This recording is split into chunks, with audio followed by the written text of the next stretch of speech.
नमस्कार दोस्तों, exam T20 channel पर एक बार फिर से मैं प्रियंका आप सभी का हार्दिक स्वागत करती हूँ।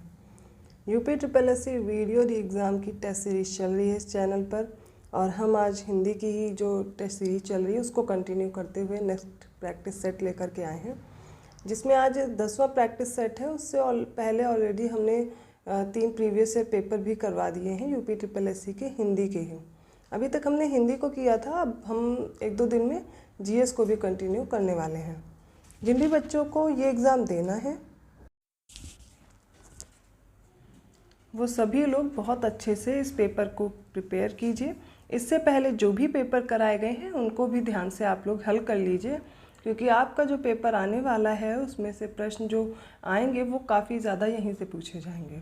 मैंने जो क्वेश्चन पेपर आपको कराया है उसके साथ साथ मैंने एक्सप्लेन भी बहुत अच्छे से किया है, जिससे आपके और भी क्वेश्चंस उससे सॉल्व हो जाएं। अगर आप हिंदी की क्लास करना चाहते हैं, आपको इन क्वेश्चंस को हल करने में ज़रा भी परेशानी आ रही है, तो आप पहले इस चैनल पर जो क्लासेस दी जा रही हिंदी की वो देख लीजिए, फिर आपको बिल्कुल भी दिक्कत नहीं आएगी। इस चैनल पर आपको हिंदी की क्लास मिल जाएंगी, प्लस आपको हर एक चैप्टर के बाद उस previous year question paper solve करने को मिलेंगे। तो चलिए बिना देर किए इस प्रैक्टिस सेट को हम लोग स्टार्ट करते हैं। ये सिर्फ यूपी SSSC वीडियो एग्ज़ाम के लिए ही नहीं, और भी जो एग्ज़ाम सभी प्रतियोगी परीक्षाओं में जिसमें भी हिंदी पूछी जाती है उन सभी के लिए उतना ही इम्पॉर्टेंट है, क्योंकि टॉपिक तो नहीं बदल जाएंगे, सिलेबस तो नहीं बदल जाएगा ना। जो चीज़ हिंदी का है सिलेबस में वो तो नहीं बदलेंगे ना। प्रश्न जैसे वर्णमाला से पूछा जाता है या हिंदी साहित्य का इतिहास पूछा जाता है, लेखक और उनकी रचनाएँ हैं, या फिर आप उच्चारण वाले देख रहे हैं, हर पेपर में पूछे ही जा रहे हैं वर्णमाला से प्रश्न, तो ये सभी पेपर में आते हैं, ये सभी में आपको हेल्प करेंगे। तो चलिए स्टार्ट करते हैं। तो पहला प्रश्न पूछा गया है, उ और उ ध्वनि का उच्चारण स्थान क्या है। आपको ऑप्शन दिया गया है कंठ, मूर्धा, तालु या फिर ओष्ठ। अब ये जो उ और उ है, इसका उच्चारण करने के लिए आप तो सबसे पहले इसको उच्चारित करके देखिए। अगर आपको फिर भी नहीं समझ में आ रहा है तो इसका उच्चारण स्थान हो जाएगा ओष्ठ। ऑप्शन डी करेक्ट होगा। देखिए, जो भी उच्चारण स्थान इसका उ और उ का है, क्या होते हैं, ओठों के प्रयोग से ये उच्चारित होते हैं। इसके अलावा देखिए, पा वर्ग, पा, फा, बा, भा, मा, ये सारे क्या हैं, ओष्ठ से ही उच्चारित होते हैं। अगला प्रश्न है, यशोधरा का संधि विच्छेद बताना है। ऑप्शन ए है यशः प्लस धरा, ऑप्शन बी है यशो प्लस धरा, ऑप्शन सी है यश धन उधरा, ऑप्शन डी है यश धन धरा। इनमें से देख करके आपको बताना है कौन सा सही संधि विच्छेद है इसका। इसका सही उत्तर हो जाएगा ऑप्शन ए, यशः प्लस धरा। तो इसमें संधि कौन सी हो जाएगी, विसर्ग संधि होगी। विसर्ग संधि में क्या होता है, इसमें एक नियम होता है, यदि विसर्ग के पहले आ आए और उसके बाद वर्ग का तृतीय, चतुर्थ या पंचम वर्ण आए, या फिर या, रा, ला, वा और हा रहे, तो विसर्ग वहाँ पर क्या हो जाएगा, ऊ हो जाता है। और यह ऊ पूर्ववर्ती आ से मिलकर के क्या होता है, जो गुण संधि है उसके अनुसार क्या हो जाता है, ओ। तो यहाँ पर क्या हो गया, यशोधरा का यशा प्लस धरा।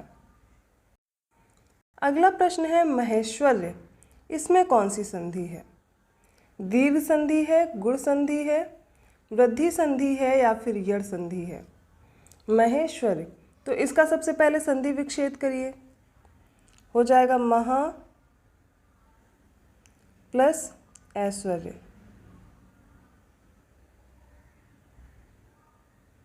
तो किस प्रकार की संधि होगी, आ प्लस ए, क्या बना, ए।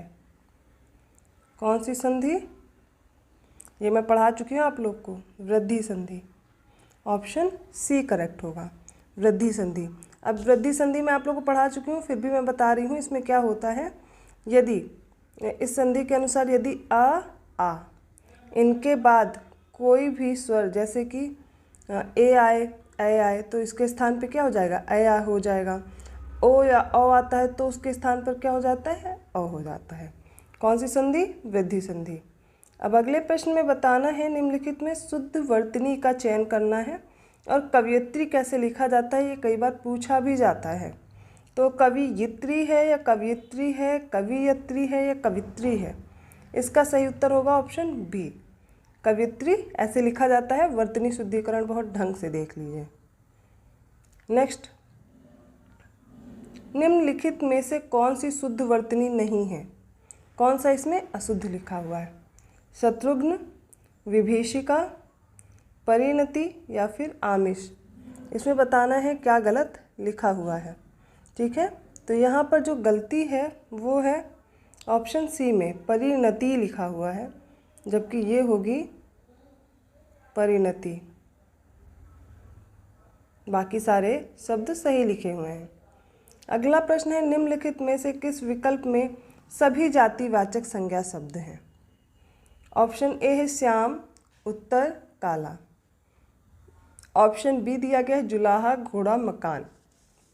ऑप्शन सी है बुढ़ापा, सर्दी, दूरी। ऑप्शन डी में दिया गया है लोहा, सोना और चांदी। इनमें से बताना है किसमें जातिवाचक संज्ञा यूज़ की गई है। अब यहाँ पर देखिए श्याम है, तो ये किस प्रकार की है?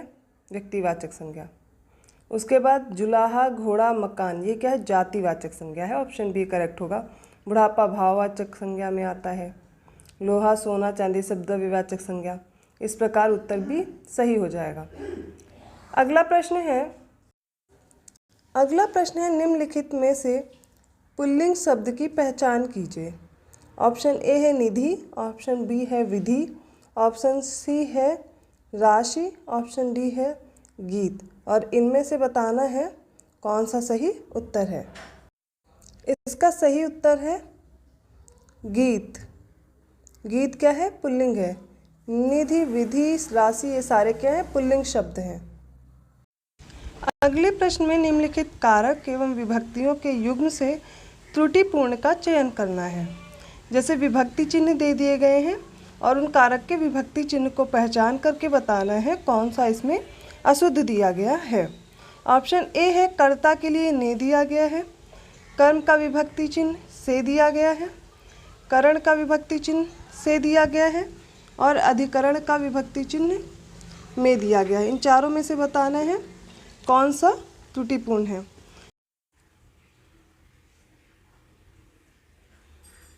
इसमें कर्ता का विभक्ति चिन्ह ने सही दिया गया है, कर्म का गलत दिया गया है। कर्म का विभक्ति चिन्ह होता है को।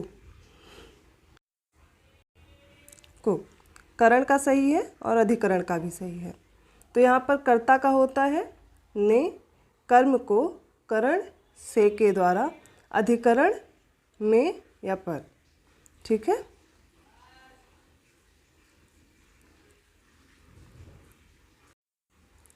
अब आगे याद रखिए जो से है ये विभक्ति चिन्ह है किसका? तो यह अपादान का होता है। किसका होता है? अपादान का, और वो भी अलगाव के लिए होता है। अगला प्रश्न है तुम क्या खा रहे हो? इस वाक्य में प्रयुक्त सर्वनाम बताना है। निजवाचक है, निश्चयवाचक है, प्रश्नवाचक है या फिर अनिश्चयवाचक है। और इस प्रश्न का सही उत्तर होगा यहाँ पर तुम क्या खा रहे हो। प्रश्न पूछा जा रहा है इसलिए यहाँ पर प्रश्नवाचक सर्वनाम होगा। यहाँ पर आप याद रखिए जिन सर्वनामों में क्या होता है कि प्रश्न का प्रयोग कर दिया जाए वहाँ पर प्रश्नवाचक सर्वनाम हो जाता है। अगला प्रश्न है निम्नलिखित में से किस वाक्य में सार्वनामिक विशेषण का प्रयोग हुआ है? जैसे पहला ऑप्शन दिया गया है यह कलम किसकी है। ऑप्शन बी में दिया गया है कुछ लड़के खेल रहे हैं। ऑप्शन सी में दिया गया है कुछ लोग ऐसा कहते हैं। अब इनमें से बताना है हमें किसमें सार्वनामिक विशेषण है। इसका सही उत्तर है ऑप्शन ए, यह कलम किसकी है। इसमें सार्वनामिक विशेषण है, याद रहेगा। ठीक है, यह कलम किसकी है, इसमें सार्वनामिक विशेषण है। अब याद रखिए जब भी पुरुषवाचक और निजवाचक जो सर्वनाम है मैं, तू, वह, इनके अलावा यदि सर्वनाम में कोई भी जब संज्ञा आ जाए, किसी भी संज्ञा के पहले कोई भी सर्वनाम आ जाए तब वे सार्वनामिक विशेषण हो जाते हैं। जैसे कि तू, वह, मैं, ऐसे कोई शब्द हैं। यहाँ पर अब इनकी जगह संज्ञा के पहले कोई भी सर्वनाम आ जाए इन्हें छोड़कर, तो वहाँ पर क्या हो जाएगा? सार्वनामिक विशेषण हो जाता है। याद रखिएगा। अब जो ऑप्शन बी दिया गया है इसमें कहा गया कुछ लड़के खेल रहे हैं, तो इसमें कैसा हो जाएगा, कुछ अनिश्चित सा है, कोई निश्चित संख्या नहीं है, तो यहाँ पर हो जाएगा अनिश्चित संख्यावाचक विशेषण। कौन सा, कुछ वाला। तीसरे ऑप्शन में भी ऐसे ही दिया गया, कुछ लोग ऐसा कहते हैं, यहाँ भी क्या होगा, अनिश्चित संख्यावाचक विशेषण। मुझे 1 लीटर दूध दे दो, मतलब यहाँ पर पता है कितना देना है, तो यहाँ पर क्या है, परिमाणवाचक विशेषण है। याद रहेगा। अगला प्रश्न देखते हैं। क्षत्रिय बड़े साहसी होते हैं। इस वाक्य में जो बड़े दिया गया है वो क्या है, प्रविशेषण है, गुणवाचक विशेषण है, परिमाण बोधक विशेषण है, या फिर संख्यावाचक विशेषण है। इसमें बड़े शब्द बताएं। देखिए, क्षत्रिय बड़े साहसी हैं, ये क्या है, प्रविशेषण है। ऑप्शन ए करेक्ट होगा। अब ये प्रविशेषण क्या होते हैं, या विशेषण शब्द जो इसमें पहले ढूंढिए, वहाँ पर साहसी क्या है, या इस वाक्य में विशेषता बता रहा है, विशेषण शब्द है। अब इसकी भी जो विशेषता बताए, ठीक है, हिंदी में जो कुछ विशेषण होते हैं उनके भी विशेषण होते हैं, उनको क्या कहते हैं, प्रविशेषण, जो विशेषण की भी विशेषता बताने का कार्य करते हैं। 12वां प्रश्न है, माँ बच्चे को नौकरानी द्वारा सुलवाती है। इस वाक्य में कौन सी क्रिया का प्रयोग हुआ है, यौगिक है, प्रेरणार्थक है, नाम धातु है, या फिर द्विकर्मक है। जैसा कि कोई कार्य खुद ना करके करवाया जा रहा है, तो वहाँ पर क्या होगा, प्रेरणार्थक क्रिया होगी। कौन सी क्रिया है, प्रेरणार्थक क्रिया। माँ बच्चे को नौकरानी द्वारा सुलवाती है, यहाँ पर प्रेरणार्थक क्रिया हो जाती है। क्यों, जिन क्रियाओं से इस बात का बोध हो कि कर्ता स्वयं कार्य ना कर किसी दूसरे को कार्य करने के लिए प्रेरित कर रहा है, वहाँ पर प्रेरणार्थक क्रिया होगी। अगले प्रश्न पे आते हैं, और पूछा गया सुरेश गीत गा रहा था, और इसमें बताना है इस वाक्य में कौन सा काल है, सामान्य भूत है, आसन्न भूत है, या फिर पूर्ण भूत है, या फिर अपूर्ण भूत है। सुरेश गीत गा रहा था, यहाँ पर कौन सा होगा, ऑप्शन डी करेक्ट होगा, अपूर्ण भूत। अपूर्ण भूत काल क्यों होगा, जिस काल से यह ज्ञात होता है कि क्रिया भूतकाल में हो रही थी किंतु समाप्ति का पता नहीं चलता, वहाँ पर क्या हो जाता है, अपूर्ण भूत काल। 14वां प्रश्न है, निम्नलिखित में से कौन सा प्रयोग के अनुसार पे क्रिया विशेषण का भेद नहीं है, साधारण, संयोजक, यौगिक और अनुबद्ध। इनमें से बताना है प्रयोग के आधार पर। तो देखिए, प्रयोग के आधार पर क्रिया विशेषण के 3 भेद होते हैं। एक होता है साधारण, दूसरा होता है अनुबद्ध, तीसरा होता है संयोजक। तो कौन सा नहीं होगा, यौगिक नहीं होगा, ऑप्शन सी करेक्ट होगा। ठीक है, अगले प्रश्न पे आते हैं। 15वां प्रश्न है, निम्नलिखित में से कौन सा पर्याप्तिवाचक क्रिया विशेषण है। पर्याप्तिवाचक, केवल, कुछ, अधिक, या फिर बहुत। अब पर्याप्तिवाचक क्रिया विशेषण कैसे होते हैं, जैसे कि केवल, बस, काफ़ी, यथेष्ट, चाहे, ये सब क्या होते हैं, पर्याप्तिवाचक क्रिया विशेषण होते हैं। तो ऑप्शन ए करेक्ट हो जाएगा। याद रखिए उदाहरण क्या क्या है, केवल, बस, काफ़ी, ये सारे क्या है, पर्याप्तिवाचक हैं। तो कुछ कैसा है, कुछ, लगभग, थोड़ा, ये सब क्या हो जाएंगे, न्यूनता बोधक हो जाएंगे। अधिक, कम, इतना, ये सब क्या है, तुलनावाचक है। और बहुत, बड़ा, ये सब क्या है, अधिकतावाचक है। अगला प्रश्न है, निम्नलिखित में से तत्सम शब्द को चिन्हित करिए। तत्सम शब्द बताना है। पहला ऑप्शन है अंगीठी, दूसरा ऑप्शन है उपरोक्त, तीसरा ऑप्शन दिया गया है आंचल, और चौथा दिया गया है ईंख, और पूछा क्या गया है, तत्सम। तो याद रखिए, यहाँ पर जो दिया गया है ऑप्शन सी करेक्ट होगा, आंचल। आंचल का तद्भव क्या होगा, फिर होता है आंचर। आंचर, आंचल का आंचर होगा तत्सम। बाकी सारे क्या दिए गए हैं, ये तद्भव है। अंगीठी, तो अंगीठी का तत्सम क्या होगा, अग्निष्ठिका। नोट कर लीजिए सभी लोग, अग्निष्ठिका। उपरोक्त, उपरोक्त का तत्सम होता है उपर्युक्त। ईख का दिया गया है, ईख का होता है इक्षु, ईख का इक्षु। नेक्स्ट है, निम्नलिखित तत्सम तद्भव शब्द युग्मों में से कौन सा त्रुटिपूर्ण है, बताना है। पहला ऑप्शन है ओखली, उसका दिया गया उलूखन। नेक्स्ट ऑप्शन में कार्तिक और कार्तिक। सी ऑप्शन में गोद और गोंद। और डी ऑप्शन में खीर और क्षीर।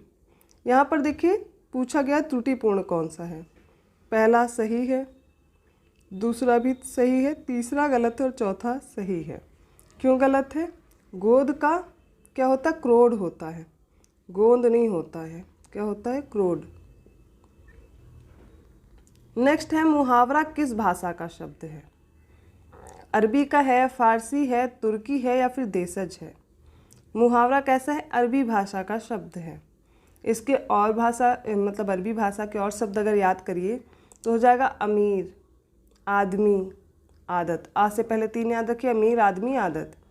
ईमान, औरत, किस्मत, किताब, खरब, खबर और गरीब, ये सारे क्या हैं?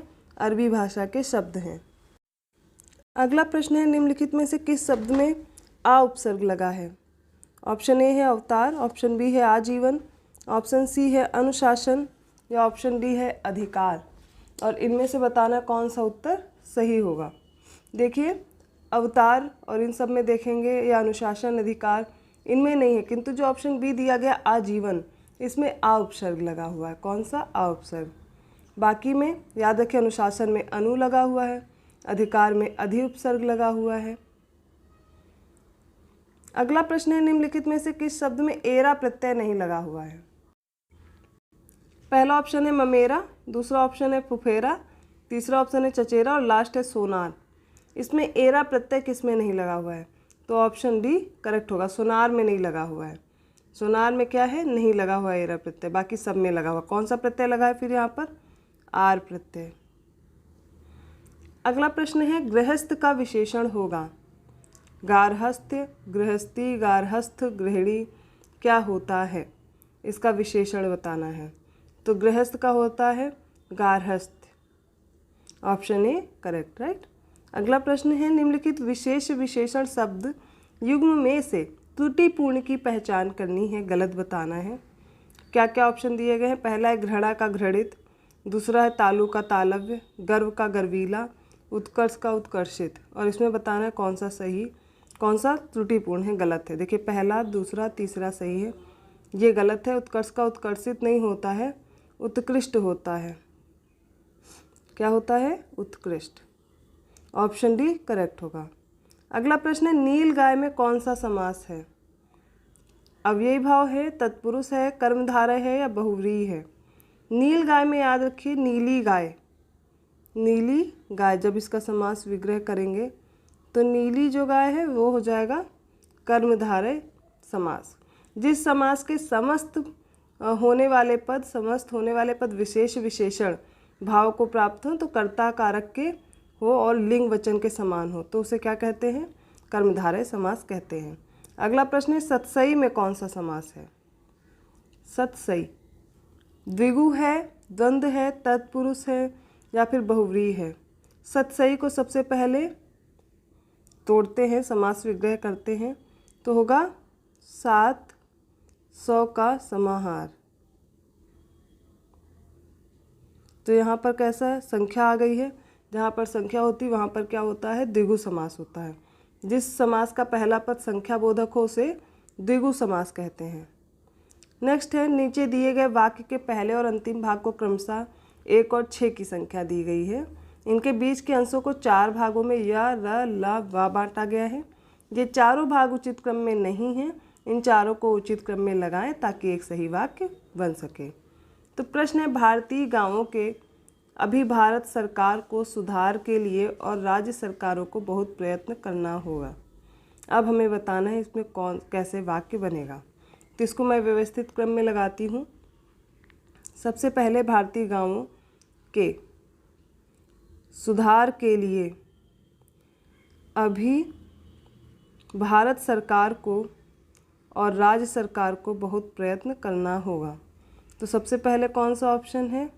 र है, फिर या है, र और या है, उसके बाद है ला और फिर है वा। Option B correct. ओके।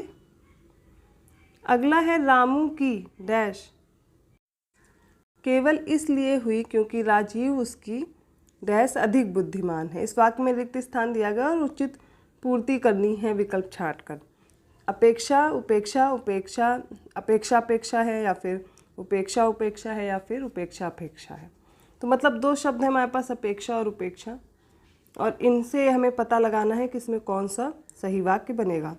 तो याद रखिए, रामू की उपेक्षा केवल इसलिए हुई है क्योंकि राजीव उसकी अपेक्षा अधिक बुद्धिमान है। सही उत्तर मिल गया, तो ऑप्शन सी करेक्ट है। अगला प्रश्न है, विद्यालय में जलपान को उत्तम प्रबंध है, कोई त्रुटि नहीं, या फिर मतलब एक वाक्य दिया गया है। निम्नलिखित विकल्पों में से उपयुक्त वाक्य के त्रुटिपूर्ण अंश का चयन कीजिए। यदि कोई त्रुटि नहीं है तो विकल्प डी का चयन करना होगा। जैसे ऑप्शन ए है विद्यालय में, ऑप्शन बी है जलपान को, ऑप्शन सी उत्तम प्रबंध है, या फिर ऑप्शन डी है कोई त्रुटि नहीं है इसमें। इसका सही उत्तर बताना है हमें।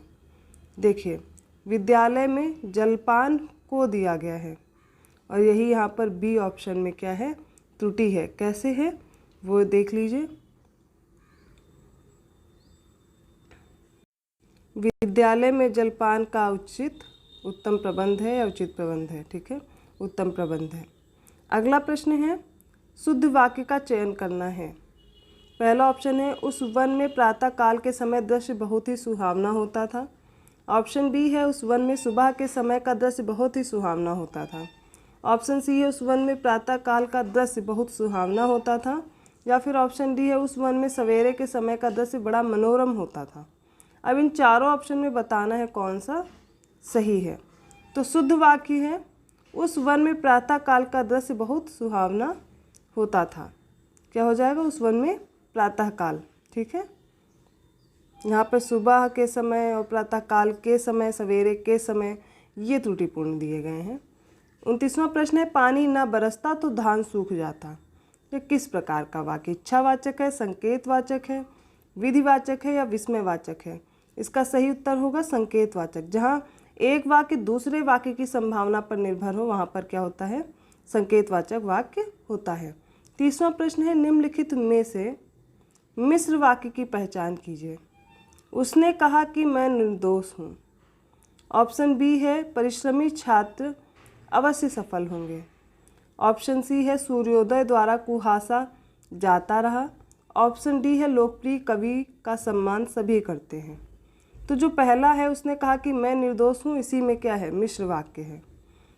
अब परिश्रमी छात्र अवश्य सफल होंगे, इसमें क्या है, सरल वाक्य है। सूर्योदय हुआ और कुहासा जाता रहा, यहाँ पर और शब्द का यूज हुआ है, इसलिए यहाँ पर क्या होगा, संयुक्त वाक्य। लोकप्रिय कवि का सम्मान सभी करते, ये भी क्या है, सरल वाक्य है, ठीक है। अगला प्रश्न देखते हैं, निम्नलिखित में से कौन सा नौका का पर्यायवाची शब्द नहीं है। तरिणी, तरी, नाव, तुंग। इसमें तरिणी है, तरी है, नाव है, तुंग नहीं है। क्यों नहीं है, तुंग नौका का नहीं है, किसका है, पर्वत का पर्यायवाची है। बाकी सारे किसके हैं, नौका के हैं। तरिणी, तरी, नाव, जलपात्र, बेड़ा, डोंगी, ये सब किसके हैं, नौका के हैं। एक बार फिर से सुन लीजिए, तरिणी, तरी, नाव, जलपात्र, बेड़ा, डोंगी। पर्वत के क्या क्या हैं, अचल है, भूधर है, शैल है, नग है, तुंग है, ये सब किसके हैं, पर्वत के हैं। 32वां प्रश्न है, निम्नलिखित पर्यायवाची शब्द युग्मों में से त्रुटिपूर्ण का चयन करना है। ए है, यमुना का अर्कजा दिया गया है पर्यायवाची। पृथ्वी का निम्नगा दिया गया है। वृक्ष का विटप, रात्रि का क्षणदा। त्रुटिपूर्ण पूछा है, गलत पूछा है। यमुना का अर्कजा सही दिया गया है। पृथ्वी का निम्नगा गलत है। वृक्ष का विटप है, रात्रि का क्षणदा है। निम्नगा किसका है, वह है नदी का, नदी का निम्नगा, ठीक है। तो पृथ्वी के क्या क्या पर्यायवाची, भूमि है, उर्वी है, धरा है, धरती है, वसुंधरा है। भूमि, धरा, उर्वी, धरती, वसुंधरा। नदी के पर्यायवाची तटिनी, अपगा, सरिता, निम्नगा, ये सारे किसके हैं, नदी के हैं। 33वां प्रश्न है, निम्नलिखित में से कौन सा जलज का अर्थ नहीं है। जलज का अर्थ नहीं है, इसमें से देखते हैं सही उत्तर। ऑप्शन ए है कमल, ऑप्शन बी है मोती, ऑप्शन सी है चंद्रमा, ऑप्शन डी है नक्षत्र। इसका सही उत्तर होगा, जलज का अर्थ क्या नहीं है, ये पूछा गया, नक्षत्र नहीं होगा, जबकि कमल, चंद्रमा और मोती होगा। कमल, मोती, मछली, चंद्रमा ये सब क्या हैं, जलज के अर्थ होते हैं। अगले प्रश्न में पूछा गया है, विलोम शब्द दिए गए हैं, इस युग में त्रुटिपूर्ण का चयन करना है। जैसे आद्य का अंत दिया गया है, कायर का क्रूर दिया गया है, उद्यत का विनीत दिया गया है और चिरंतन का नश्वर दिया गया है। इनमें से बताना है कौन सा गलत दिया गया है। देखिए यहाँ पर ऑप्शन ए करेक्ट है, ऑप्शन सी करेक्ट है, ऑप्शन डी भी करेक्ट है। कायर का क्रूर नहीं होता है, कायर का क्रूर नहीं होता, निडर होता है, और क्रूर का अक्रूर होता है। नेक्स्ट है 35वां, निम्नलिखित में से कौन सा सरल का विलोम शब्द नहीं है। सरल का विलोम शब्द है नहीं, कुटिल नहीं है, वक्र नहीं है, कठिन नहीं है या तक्र नहीं है। सरल का विलोम तक्र नहीं है, बाकी सारे क्या है, सरल के विलोम शब्द हैं। जिसके हृदय में ममता नहीं है, इस वाक्यांश के लिए सही शब्द बताना है। निर्मम है, निर्दय है, निर्भय है या फिर निरंकुश होता है। तो जिसके हृदय में ममता नहीं उसे बोलते हैं निर्मम। Option A correct.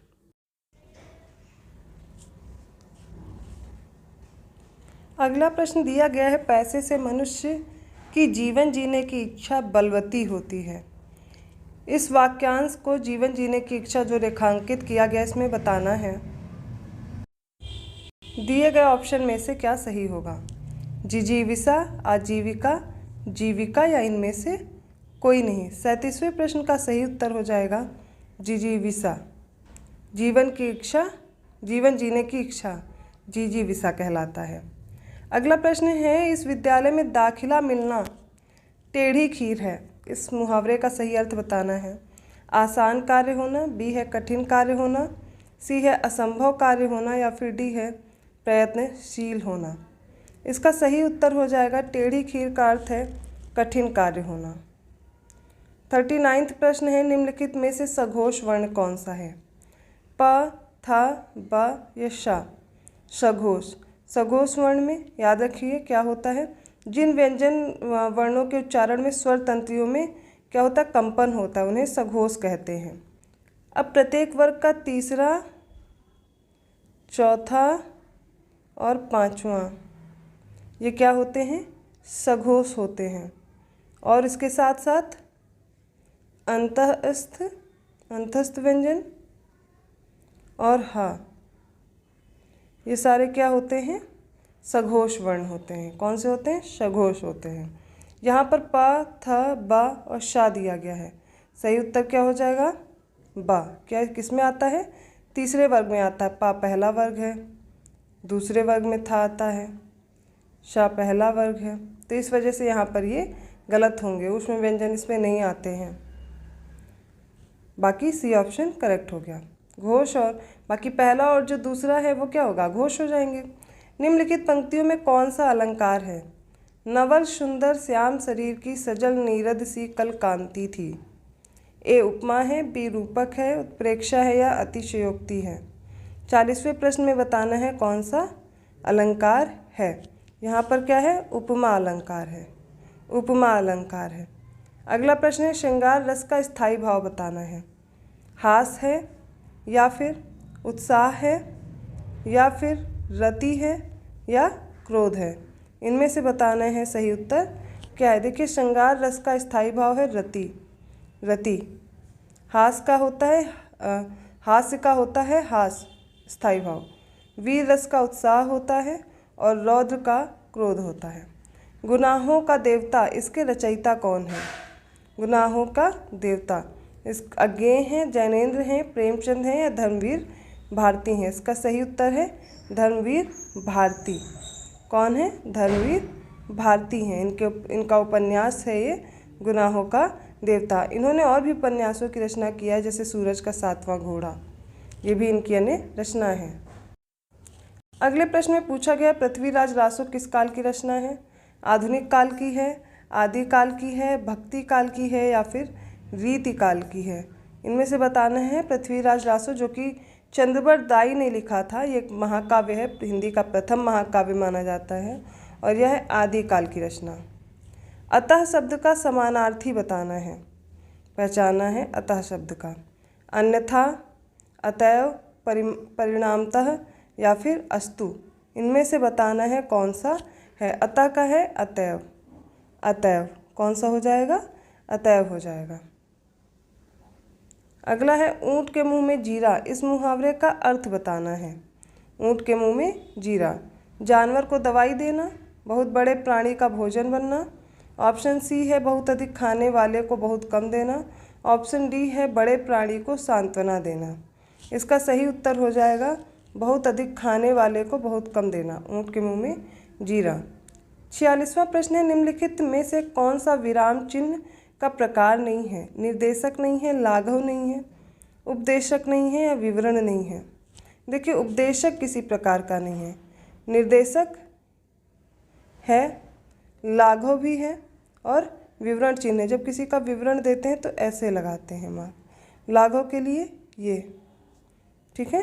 अब बताना है भिन्नार्थक शब्द का चयन करना है। पावक, अनिल, अनल, कृशाणु। क्या है? पावक, अनिल, अनल, कृशाणु। देखिए, पावक, अनल और कृशाणु ये क्या है? अग्नि के पर्यायवाची हैं। किसके हैं? अग्नि के। लेकिन जो अनिल है ऑप्शन बी, वो किसका है? वायु का है, इसलिए यह भिन्न हो जाएगा। नेक्स्ट है 48 से 50 तक 3 जो प्रश्न दिए गए हैं वो दिए गए हैं गद्यांश पे आधारित। तो हमें सबसे पहले गद्यांश को रीड करना होगा, उसी के आधार पर क्या करना है, सही उत्तर का चयन करना होगा। इसके लिए मैंने आप सभी को बताया कैसे हल करते हैं। सबसे पहले आप क्या करिए, गद्यांश को एक बार रीड करिए, उसके आधार पर प्रश्नों को पढ़िए, फिर से जब दूसरी बार आप रीड करेंगे आपको आसानी से उत्तर मिल जाएगा। ठीक है, तो चलिए सबसे पहले हम लोग इसको पढ़ते हैं, उसके बाद हल करने का प्रयास करते हैं। शिक्षा को वैज्ञानिक और प्राविधिक मूलाधार देकर हमने जहाँ भौतिक परिवेश को पूर्णतया परिवर्तित कर दिया है और जीवन को अप्रत्याशित गतिशीलता दे दी है, वहाँ साहित्य, कला, धर्म और दर्शन को अपनी चेतना से बहिष्कृत कर मानव विकास को एकांगी बना दिया है। पिछली शताब्दी में विकास के सूत्र प्रकृति के हाथ से निकलकर मनुष्य के हाथ में पहुँच गए हैं, विज्ञान के हाथ में पहुँच गए हैं और इस बंद गली में पहुँचने का अर्थ मानव जाति का नाश भी हो सकता है। इसलिए नैतिक और आत्मिक मूल्यों का साथ साथ विकसित करने की आवश्यकता, जिससे विज्ञान हमारे लिए भस्मासुर का हाथ न बन जाए। व्यक्ति की क्षुद्रता यदि राष्ट्र की क्षुद्रता बन जाती है तो विज्ञान क्या है, भस्मासुर बन जाता है। इस सत्य को प्रत्येक क्षण सामने रखकर ही अणु विस्फोट को मानव प्रेम और लोकहित की मर्यादा दे सकेंगे। अपरिसीम भौतिक शक्तियों का स्वामी मानव आज अपने व्यक्तित्व के प्रति आस्थावान नहीं है और प्रत्येक क्षण अपने अस्तित्व के संबंध में शंकाग्रस्त है। तो गद्यांश पढ़ने के बाद अब इन प्रश्नों का उत्तर देना है। सबसे पहला है, आज का मानव अपने व्यक्तित्व और अस्तित्व के प्रति इसलिए शंकालु है क्योंकि मानव ईश्वर के प्रति आस्थावान नहीं है, वह सीमित भौतिक शक्तियों का स्वामी है, या वह विज्ञान की विध्वंसक शक्तियों से भयभीत है, या फिर उसका आत्मविश्वास लुप्त होता जा रहा है। देखिए, आज का मानव अपने व्यक्तित्व एवं अस्तित्व के प्रति शंकालु है क्योंकि वह विज्ञान की विध्वंसक शक्तियों से भयभीत है। देखिए, हमें गद्यांश के आधार पर ही उत्तर देना होता है, अपने विचार के आधार पर कोई भी उत्तर नहीं देना है। अगला प्रश्न है, हमारी विज्ञानाधारित शिक्षा की सबसे महत्वपूर्ण देन है। ऑप्शन ए है जीवन का अपरिसीम भौतिक विकास, या फिर जीवन का सर्वांगीण विकास, या फिर ऑप्शन सी है जीवन का एकांगी विकास, ऑप्शन डी है गतिशील जीवन का प्रत्यावर्तन। हमारी विज्ञानाधारित शिक्षा की सर्वाधिक महत्वपूर्ण देन है जीवन का अपरिसीम भौतिक विकास। लास्ट प्रश्न है आज का, मानव जीवन को भस्मासुर बनने से कैसे रोक सकता है? भौतिक जीवन मूल्यों का निर्धारण करके, नैतिक आत्मिक मूल्यों को विकसित करके, या फिर प्रकृति जगत का पूर्ण स्वामित्व प्राप्त करके, या फिर मानव सभ्यता का विनाश करके। देखिए, मानव जीवन को भस्मासुर बनने से रोक सकता है नैतिक आत्मिक मूल्यों को विकसित करके। ये पूरे 50 प्रश्न हमने हल कर लिए हैं, ये पूरा प्रैक्टिस सेट हमने सॉल्व किया है। आप सभी ने आई होप ये वीडियो पूरा देखा होगा, सारे प्रश्नों को मेरे साथ हल किया होगा। यदि आपने इसको स्कोर अपना बनाया है, कितने रॉन्ग हैं, कितने करेक्ट हैं आपके क्वेश्चन, वो कमेंट करके हमें ज़रूर बताइए। यदि कोई गलती है तो आप उसको करेक्ट कर सकते हैं।